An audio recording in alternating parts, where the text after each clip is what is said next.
Hello student, welcome to Atul education. तो student, इस video के अंदर आज जो एसपी का पेपर हुआ है इसके ऑब्जेक्टिव क्वेश्चन के हम लोग सोल्यूशन देखेंगे, जिससे आप लोग मैच कर सकते हो कि कितने आपके ऑब्जेक्टिव क्वेश्चन राइट है। ये पेपर जो है आपका 22 जुलाई को हुआ है, 2024 का पेपर है। जो रिपीटर स्टूडेंट जिन्होंने अभी अभी एग्जाम दिया, जो एटी लगा था, जो फेल हो गए थे, उनके पेपर का ये है। इसमें देखते हैं सबसे पहले क्या पूछा गया था। तो स्टूडेंट, आप लोगों ने चैनल को सब्सक्राइब नहीं किया तो चैनल को सब्सक्राइब कर लेना, जिससे आपको आगे के अपडेट भी आपको टाइम टू टाइम मिलते रहे, आपके एग्जाम की प्रिपरेशन भी अच्छे से हो सके। तो सबसे फर्स्ट यहाँ पे लिखा है, राइट अ वर्ड और टर्म्स और Paris which can be substitute each of the following statement. एक एक वर्ड में आपको लिख के बताना कि इसका क्या मीनिंग होगा, क्या मतलब होता है। वन वर्ड में लिख के बताना है। लिखा, this share holder are the real master of the company. कौन से शेयर होल्डर को रियल मास्टर बोला जाता है कंपनी के? हो तो उसको हम लोग इक्विटी शेयर होल्डर को बोलते हैं। किसको बोलते हैं हम लोग? इक्विटी शेयर होल्डर को हम लोग रियल मास्टर बोलते हैं। इक्विटी शेयर होल्डर को हम लोग रियल मास्टर बोलते हैं। तो यहाँ पर दूसरा, यहाँ पर transfer of share due to operation of law. Transfer of share due to operation of law, law के हिसाब से जो शेयर ट्रांसफर होता है उसको हम लोग क्या बोलते हैं? Transmission of share. Transmission of shares. पहले का क्या है? Equity share capital. दूसरे का ट्रांस इक्विटी शेयर होल्डर आप बोल सकते हो यहाँ पर, और यहाँ पे ट्रांसमिशन ऑफ शेयर आ जाएगा। थर्ड यहाँ पर है, the organisation which hold the security in electronic mode. वो ऑर्गेनाइजेशन जो क्या करती है, शेयर को इलेक्ट्रॉनिक मोड में होल्ड करके रखती है, तो उसको हम लोग क्या बोलते हैं? डिपोजिटर बोलते हैं। क्या बोलते हैं स्टूडेंट? डिपोजिटर। डिपोजिटरी हम लोग बोलते हैं इसको।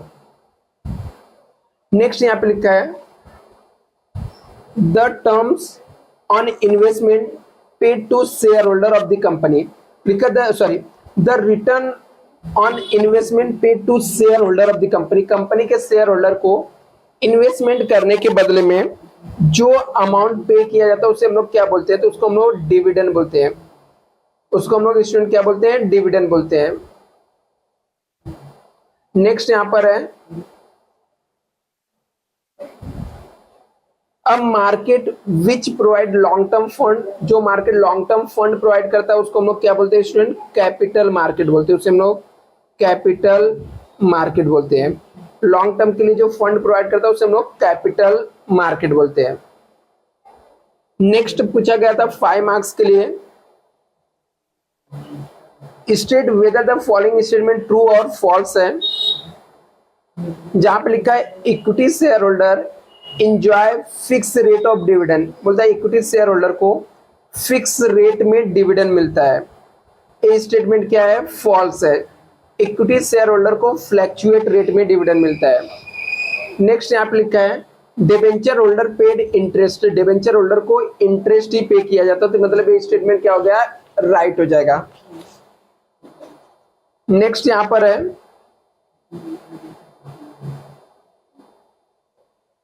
Return of deposit must be filed every year before 31 मार्च। ये स्टेटमेंट भी क्या है? फॉल्स है। ये रहेगा 30 जून होता है, यहाँ पे 31 मार्च दिया तो फॉल्स हो जाएगा। ये स्टेटमेंट क्या हो जाएगा? फॉल्स हो जाएगा। नेक्स्ट है, electronic mode of holding security is the risky. बोलता है इलेक्ट्रॉनिक मोड में सिक्योरिटी को होल्ड करना रिस्की होता है। ए बी स्टेटमेंट क्या है? फॉल्स है। फिजिकल मोड में होल्ड करना रिस्की हो सकता है, इलेक्ट्रॉनिक मोड में रिस्की नहीं रहेगा। Dividend once declare can not be revoke. एक बार डिविडेंड डिक्लेयर कर दिया गया तो रिटर्न नहीं ले सकते। ये स्टेटमेंट क्या है? ट्रू है। नेक्स्ट यहां पर है, select the correct option from the bracket में से नीचे आपको कुछ आइटम दिए हुए हैं, इसमें से सिलेक्ट करके यहाँ पे फिल करना है। जैसे यहाँ पर वर्किंग कैपिटल दिया है, तो वर्किंग कैपिटल इसमें से क्या आएगा वो आपको चेक करना है। तो वर्किंग कैपिटल जो रहता है वो सर्कुलेटिंग कैपिटल होता है, तो यहाँ पर ऑप्शन आ जाएगा आपको सर्कुलेटिंग कैपिटल, मतलब ये वाला ऑप्शन आ जाएगा सर्कुलेटिंग कैपिटल। दूसरा, एम्प्लॉय स्टॉक ऑप्शन स्कीम। तो एम्प्लॉय स्टॉक ऑप्शन स्कीम जो रहता है वो offer the share to the permanent employ. जो कंपनी के परमानेंट एम्प्लॉय होते हैं उनको ऑफर किया जाता है। मतलब इसका एम्प्लॉय स्टॉक ऑप्शन के सामने जो आएगा वो आ जाएगा offering share to permanent employ आ जाएगा। फर्स्ट डिपॉजिटरी इन इंडिया कौन सी है? तो फर्स्ट डिपॉजिटरी जो इंडिया में है, first depository in India, India के फर्स्ट डिपॉजिटरी कौन सी है? तो एनएसडीएल यहाँ पर हम लोग का आ जाएगा। एनएसडीएल जो है फर्स्ट डिपॉजिटरी है। तो सी का जो रहेगा राइट ऑप्शन, सी के सामने यहाँ पर आपको एनएसडीएल लिखना था। डीमेटेरियलाइजेशन क्या होता है? तो डीमेटेरियलाइजेशन में फिजिकल टू इलेक्ट्रॉनिक मोड में कन्वर्ट होता है शेयर। तो यहाँ पर आ जाएगा फिजिकल टू इलेक्ट्रॉनिक मोड, यहाँ पर ये फिलअप हो जाएगा। नेक्स्ट है सेबी। तो सेबी क्या है? सेबी क्या है? एक regulator, regulator of the capital market का रेगुलेटर, देखभाल करने वाला। तो यहाँ पे आ जाएगा regulator of the capital market. Next यहाँ पर आ जाएगा select the correct answer from the opinion given below. जो नीचे दिया हुआ है इसमें आपको करेक्ट ऑप्शन सेलेक्ट करना है। यहाँ पर है dividend is paid first to dash share holder. तो डिविडेंड जो फर्स्ट रहता है प्रेफरेंस शेयर होल्डर को हम लोग पे करते हैं। When the trade bill are accepted by commercial bank, these are non commercial bill, उसको हम लोग बोलते हैं। आगे यहाँ पे रहे डीमेट शेयर्स आर डैश, तो रहता है non transferable, sorry demat share जो रहता है वो फंजिबल रहता है, फंजिबल रहता है यहाँ पर। नेक्स्ट यहाँ पर है dash is the one who expected fall in the price of security. Bull जो रहता है वो एक्सपेक्ट करता है प्राइस क्या होगा? कम होगा। Payment of dividend must be authorise by dash of the articles of association. तो यहाँ पर जो इंटेरियम डिविडेंड रहता है वो ऑथराइज होना चाहिए कहाँ पे? Articles of association. इसके अलावा इस पेपर के कुछ हम लोग कॉन्सेप्ट देख लेते हैं, क्या क्या पूछा गया था। जैसे यहाँ पे पूछा गया है explain the following terms and concept. Plugging back of profit क्या होता है? राइट इशू क्या होता है? डिबेंचर ट्रस्ट डीड क्या होता है? सिक्योर्ड डिपॉजिट क्या है? डिपॉजिटर क्या है? ब्रोकर क्या है? ये सब चीजें हैं। और इसके बाद यहाँ पर केस स्टडी दिया है, सिचुएशन के हिसाब से क्वेश्चन पूछे गए हैं। इसके बारे में भी बाद में डिस्कस कर लेंगे। डिस्टिंग्विश बिटवीन में पूछा गया था ओन कैपिटल और बोरोड कैपिटल क्या होता है? इंटेरियम पब्लिक ऑफर और फर्दर पब्लिक ऑफर क्या होता है? इंटेरियम डिविडेंड और फाइनल डिविडेंड क्या होता है? प्राइमरी मार्केट और सेकेंडरी मार्केट क्या होता है? और यहाँ पर आंसर इन ब्रीफ के अंदर पूछा गया था state the future of bond क्या होता है? State any 4 terms of condition regarding the acceptance of deposit. Deposit accept करने के 4 टर्म्स एंड कंडीशन आपको बताना है। Explain DP at the constitution of depository system क्या वो आपको एक्सप्लेन करना है। नेक्स्ट यहाँ पे जस्टिफाई द फॉलोइंग स्टेटमेंट क्या है?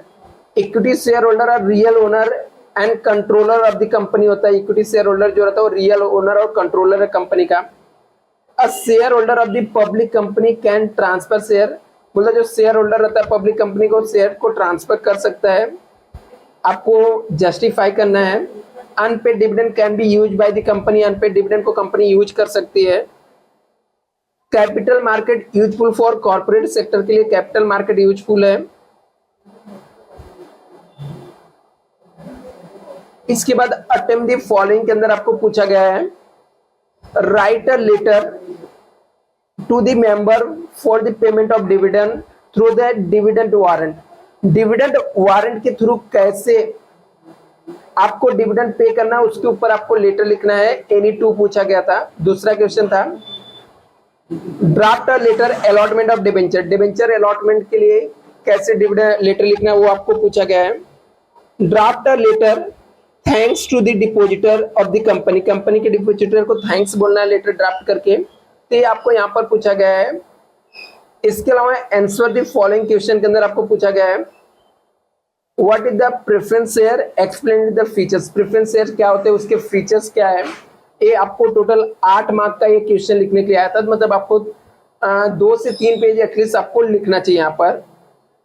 इसके अलावा पूछा गया था explain the procedure for issue of debenture. Debenture issue करने के क्या प्रोसीजर है, कैसे आप डिबेंचर इशू कर सकते हैं। तो ये सब चीजें यहाँ पर पूछा गया था। यदि ओवरऑल बात करें तो हम लोग पेपर जो है स्टूडेंट वो सिंपल था, बहुत ज्यादा डिफिकल्ट नहीं था, मतलब बहुत ही कॉमन कॉमन क्वेश्चन पूछे गए।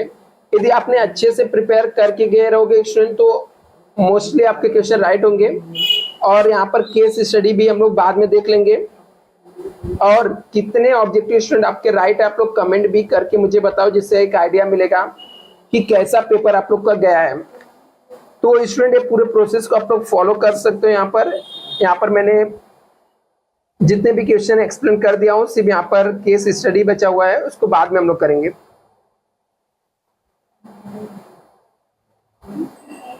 Thank you so much student. Channel को आप लोग सब्सक्राइब कर लेना यदि अभी तक आप लोग ने नहीं किया है तो।